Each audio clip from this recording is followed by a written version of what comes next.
Hi అండి, welcome to our channel Triveni's point. నా videos మీకు నచ్చినట్లయితే ఒక లైక్ చేసి మన ఛానల్ను సబ్స్క్రైబ్ చేయడం మర్చిపోకండి. పక్కనే ఉన్న బెల్ నోటిఫికేషన్ని ఆల్కి ప్రెస్ చేసుకోండి. ఇంకా మీద రాబోయే వీడియోస్ మీకు ముందుగానే నోటిఫికేషన్స్ అందుతాయి. ఈ రోజు మనం చూడబోయే రెసిపీ ఒంటికి చాలా చలవ చేసి ఆరోగ్యానికి చాలా మేలు చేసింది. ఇంట్లో ఉండే తక్కువ ఇంగ్రీడియంట్స్ తోనే చాలా సులభంగా చేసుకోగలిగే రెసిపీ. ఇక ఆలస్యం చేయకుండా రెసిపీ మొదలు పెడదాం. ఒక ఓపి స్టవ్ మీద పెట్టుకుని స్టవ్ ఆన్ చేసుకోవాలి. దీనికి ముందుగా మనం సగ్గుబియ్యాన్ని క్లీన్ చేసి 1 గంట నానబెట్టి పెట్టుకోవాలి. ఇప్పుడు దీనిలో మనం 2 స్పూన్ల నెయ్యి వేసుకోవాలి. నెయ్యి వేడైన తర్వాత దీనిలో కొన్ని జీడిపప్పు పలుకులు వేసి వేయించుకోవాలి.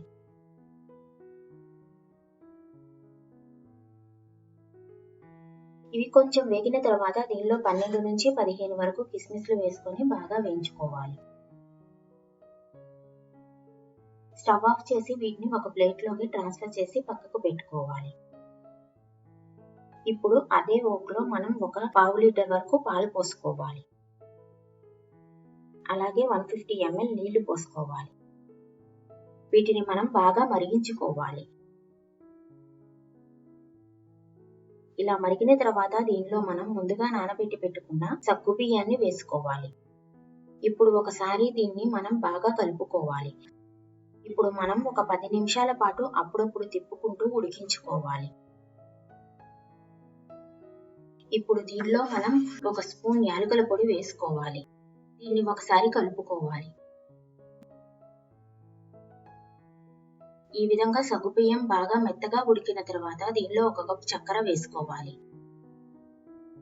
దీన్ని ఒకసారి బాగా మిక్స్ చేసుకోవాలి.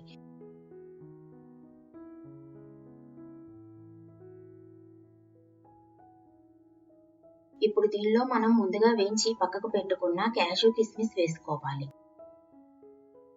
ఇవి మొత్తం బాగా కలిసేలాగా కలుపుకోవాలి. ఇప్పుడు స్టవ్ ఆఫ్ చేసుకొని దీన్ని ఒక సర్వింగ్ బౌల్లో తీసుకొని సర్వ్ చేసుకోవాలి.